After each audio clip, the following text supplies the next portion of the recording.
हमारे देश में पिछले कुछ समय से यही सवाल पैदा है कि आखिर एग्जीक्यूटिव और जुडिशरी के बीच रिलेशंस कैसे हैं? क्या ये ज्यादा फ्रेंडली है जिसकी वजह से जुडिशरी इन्फ्लुएंस हो रही है, या फिर ये इतने डिस्टेंट है कि जुडिशरी पॉलिटिकल केसेस में इंटरफेयर नहीं करना चाह रही और जिसकी वजह से इलेक्टोरल डेमोक्रेसी खतरे में आ पहुंची है? हम आज एक ऐसे ही मुद्दे पर वापस से चर्चा करेंगे और ये देखेंगे कि हमारे करंट सीजीआई संजीव खन्ना ने क्या शॉकिंग फैसला सुनाया है और कैसे इस केस में ईसीआई के ही एक फैसले को चैलेंज किया गया है। अब सीजीआई संजीव खन्ना के सामने कौन सा केस पेश हुआ है उसकी डिटेल में जाने के पहले ये डिस्कस कर लेते हैं कि कैसे फॉर्मर सीजीआई डीवाई चंद्रचूड़ को ऑलरेडी महाराष्ट्र इलेक्शंस के रिजल्ट के बाद बैकलैश मिल रही है और उनके खिलाफ होने के अलावा कांग्रेस ईसीआई को भी बख्श नहीं रही है, जिन पे ये इल्जाम लगा है कि उन्होंने वोट्स के साथ टैंपरिंग करते हुए बीजेपी को जिताया है। अब जो केस सुप्रीम कोर्ट में सीजीआई संजीव खन्ना के सामने पेश हुआ है उसमें भी इलेक्शन कमीशन ऑफ इंडिया के एक फैसले को चैलेंज करते हुए प्ली पहुंची है और जिसमें पिटिशनर को और कोई नहीं बल्कि senior advocate Abhishek Manu Singhvi represent कर रहे हैं। असल में इलेक्शन कमीशन ने फैसला ये लिया था कि पोलिंग स्टेशन पर वोटर्स के मैक्सिमम लिमिट 1200 से बढ़ाकर 1500 कर दी गई है। ईसीआई का मानना है कि इससे वोटर्स टर्नआउट इंक्रीज हो सकता है। हालांकि सीनियर एडवोकेट अभिषेक मनु सिंघवी ने पिटिशनर मिस इंदु प्रकाश सिंह की तरफ से आर्ग्यू किया कि वोटर्स की लिमिट 1200 से 1500 बढ़ाने से अंडर प्रिविलेज्ड ग्रुप्स का एक्सक्लूजन हो सकता है। इस वजह से उनके लिए अपना वोट कास्ट करना और ज्यादा टाइम कंज्यूमिंग हो जाएगा। उन्होंने ये भी कहा कि पोलिंग स्टेशंस पर लंबी लाइन और ज्यादा इंतजार वोटर्स को डिस्करेज कर सकते हैं अपना वोट डालने से। हालांकि लास्ट हियरिंग के दौरान सुप्रीम कोर्ट बेंच ने स्टेट किया कि इलेक्शन कमीशन का मकसद ज्यादा से ज्यादा लोगों को वोटिंग के लिए इनकरेज करना है और इलेक्ट्रॉनिक वोटिंग मशीन्स के साथ voting process traditional ballot papers के मुकाबले काफी तेजी से होता है। इस केस की लेटेस्ट हियरिंग में वापस से सीनियर एडवोकेट अभिषेक मनु सिंघवी द्वारा यही पॉइंट उठा गया कि ईसीआई द्वारा ये ऑर्डर ना ही एक्सेप्टेबल है और ना ही प्रोग्रेसिव इंडिया के लिए सही है। लेकिन supreme court bench of CGI Sanjeev Khanna और जस्टिस संजय कुमार को समझाते हुए ईसीआई की ओर से सीनियर एडवोकेट मनिंदर सिंह ने कहा कि पोलिंग के पहले सारे पॉलिटिकल पार्टीज को कंसल्ट किया जाता है। हालांकि सीजीआई संजीव खन्ना ने यहाँ सवाल उठाया कि पर अगर वोटर्स की संख्या बढ़ जाए तो क्या होगा। इसका जवाब देते हुए सीनियर एडवोकेट मनिंदर सिंह ने कहा कि my lords no the allegations on EVM, they will keep on coming. The polling has been happening like this since 2019। Political parties are consulted before this. पर बात ऐसी थी कि सीजीआई संजीव खन्ना को समझना था कि अगर वोटर काउंट को इंक्रीज कर दे तो उससे कुछ उल्टा असर वोटिंग प्रोसेस पर ना पड़े, और कहा कि हम इस बात को लेकर चिंतित है कि किसी भी वोटर को कोई असुविधा नहीं होनी चाहिए। अपनी चिंता को जताने के बाद सीजीआई संजीव खन्ना ने वापस से सवाल पूछा कि जब एक पोलिंग स्टेशन की बात होती है क्या इसका मतलब है कि उसमें कई पोलिंग बूथ्स होते हैं, जिसके जवाब में सीनियर एडवोकेट मनिंदर सिंह ने कहा कि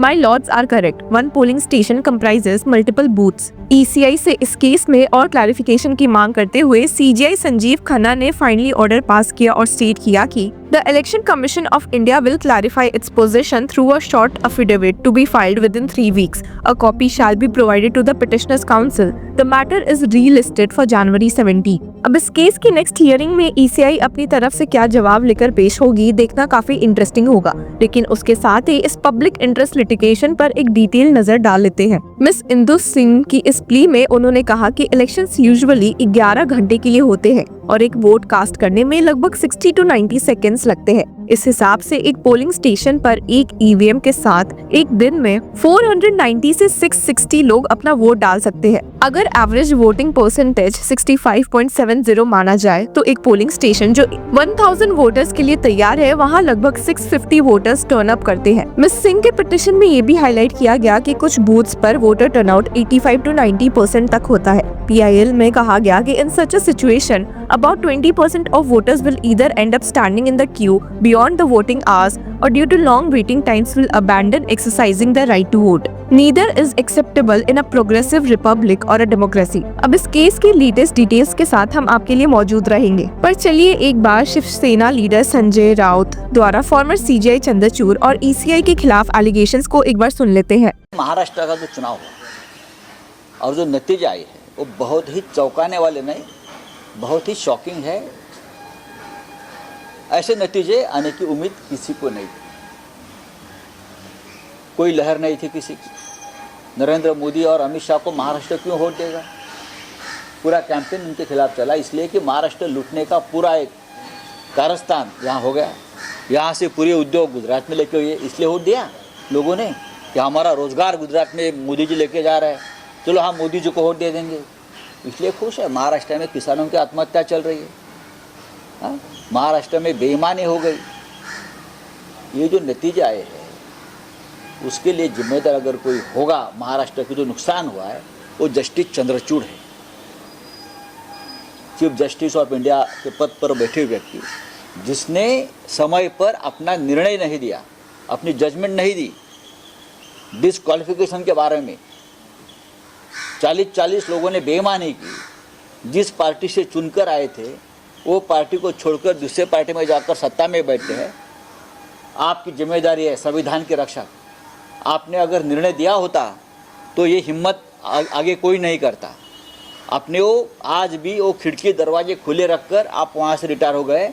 आप कोई भी किसी तरह से पार्टी बदल सकता है या सरकार बना सकता है जिससे पार्टी अपनी पार्टी को छोड़कर। तो इतिहास इतने वोट हमने ये आदमी को दिए हैं लेकिन 0 वोट है। जैसे कि एक उम्मीदवार है MNS का, उसके घर में जो वोट है 10, 12, 15, उसकी माँ, बीबी, बच्चे जो भी है, उसको सिर्फ 2 ही वोट मिले हैं। ऐसा कैसा हो सकता है? नासिक की एक घटना मेरे सामने आई है। वहाँ उनके फैमिली में 65 लोग हैं, पूरे फैमिली में एक साथ, उस माँ, बच्चे, बेटी, बाप, भाई, उसको 4 वोट मिले हैं। गांव-गांव में इस प्रकार से लगभग 400 से ज़्यादा कंप्लेंट्स हमारे पास आए हैं। दूसरी बात है कि जब 20 तारीख को ये चुनाव संपन्न हुआ तो 5 बजे जो फिगर आई थी वो थी लगभग 58.22%। बाद में 11:30 बजे रात को एक फिगर आ गई 65.02 पॉइंट हो गया। और उसके बाद जब काउंटिंग शुरू हो गई, काउंटिंग के दिन का फिगर है वो सब देखकर 65% फिर एक बार आ गया। तो 6.80% प्लस 1.03% मीन्स 7.83%। ये वोट कहाँ से बढ़ गया? इस मामले में आपकी क्या राय है, हमारे साथ जरूर शेयर करें। Until then, keep following Law Chakra. AIB crack करना है लेकिन कैसे करें स्मार्ट स्टडी और इफेक्टिव स्ट्रैटेजीज का यूज? नो स्ट्रेस, हम लेकर आए हैं आपके लिए एक अल्टीमेट सोल्यूशन। लॉ चक्रा के साथ आपको मिलेगा टॉप नॉच टिप्स और proven techniques specially for AIB और advocate on record Nishant Verma के इनवैल्यूएबल इनसाइट्स के साथ 7 दिसंबर को हमें ज्वाइन कीजिए हमारे एक्सक्लूसिव वेबिनार में, जहां आपको मिलेगा ओपन बुक एग्जाम का सही तरीका और वो सब कुछ जो आपके AIB प्रिपरेशन को बूस्ट करेगा। हर क्वेश्चन का जवाब, लाइव इंटरैक्शन और एक्सपर्ट से अपने डाउट्स क्लियर करने का एक मौका। AIB टफ तो जरूर है लेकिन राइट गाइडेंस के साथ ये अचीवेबल है। 7 दिसंबर को हमें ज्वाइन करिए और अपने सपने को एक और स्टेप अपने करीब लाइए। Register now.